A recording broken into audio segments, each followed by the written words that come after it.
Selamat pagi anak-anak, kembali berjumpa dengan Sir Arisman dalam pendidikan agama Katolik. Kita akan belajar hari ini dengan penuh semangat, maka siapkan alat belajarnya, buku tulisnya, kitab sucinya. Ayo kita selesaikan hari ini dengan baik.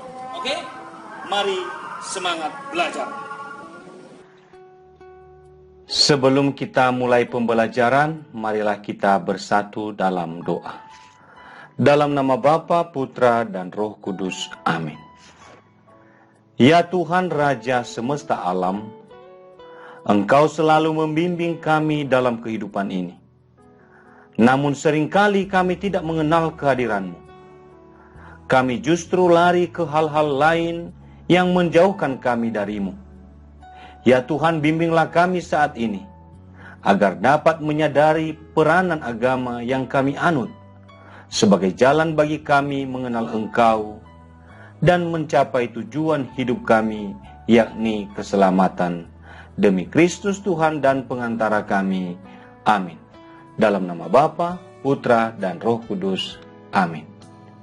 Hari ini kita akan mempelajari bab 1 bagian B, beragama sebagai tanggapan atas karya keselamatan Allah. Kita akan masuk dalam macam-macam agama dan alasan manusia menganut agama. Jadi ada banyak agama dan ada alasan mengapa orang menganut agama. Kita akan melihat dulu berbagai jenis agama yang ada di Indonesia. Secara besar kita lihat ini ada rumah ibadah. Nanti kalian coba menulis, ini rumah ibadat siapa ini? Agama apa nih yang seperti ini rumah ibadatnya? Ya, ini yang pertama, yang kedua, lalu yang ketiga, dan yang keempat mirip-mirip. Ya, agama apa nih? Ya, coba nanti dilihat, coba ditulis ya. Dan berikutnya yang terakhir ada 2, ya. Nah, ini yang bergereja, satu yang Kristen Protestan, yang satu yang Roma Katolik. Nah, jadi kalau kita lihat, ya, pengalaman hidup beragama itu ada beberapa alasan mengapa manusia beragama. Pertama itu dia mau menemukan rasa aman. Dia mau memperoleh arti hidup. Dan itu adalah pedoman dalam menentukan tindakan yang baik. Lalu ada alasan juga yang kurang benar dalam beragama. Ada orang yang hanya mencari identitas untuk KTP. Ada yang menekankan aspek lahiriah, ketaatan, melakukan ini, melakukan itu, peraturan agama. Seharusnya motivasi yang paling mendasar dalam hidup beragama ialah membangun hubungan yang semakin mendalam dengan Tuhan dan membangun hubungan yang semakin mendalam dengan sesama. Itu yang harus menjadi motivasi dasar. Mau agama apapun dia harus baik hubungannya kepada Tuhan dan begitu juga hubungannya dengan sesama. Tidak boleh berat sebelah. Kita tidak bisa mengimani Tuhan dengan membenci sesama kita. Kita juga tidak bisa mencintai sesama tanpa arahan dari Tuhan, tanpa bimbingan dari Tuhan. Dalam gereja Katolik ada dokumen Nostra Aetate artikel 1. Agama adalah jawaban terhadap rahasia tersembunyi di sekitar hidup manusia. Agama mempunyai tujuan terakhir yang sama, yakni Allah.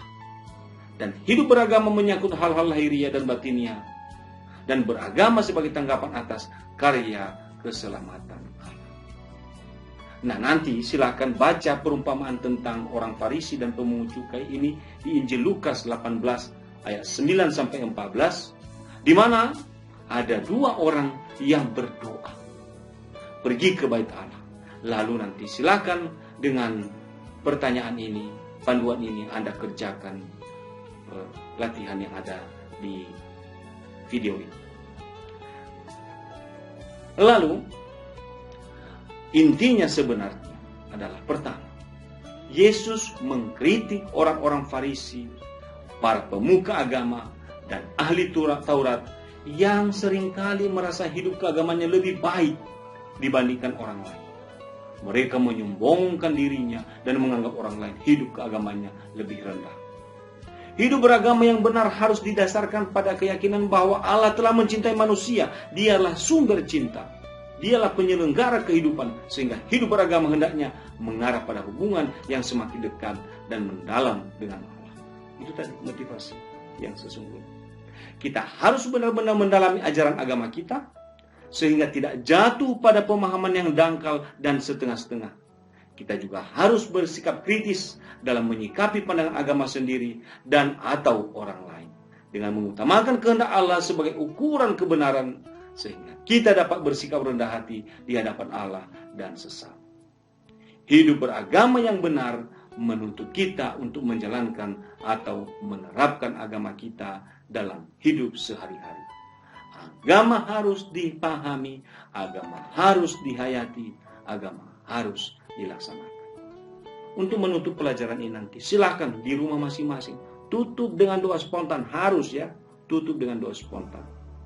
Mari kita tetap semangat, lakukanlah kebaikan, dan jangan lupa berserah diri kepada Tuhan.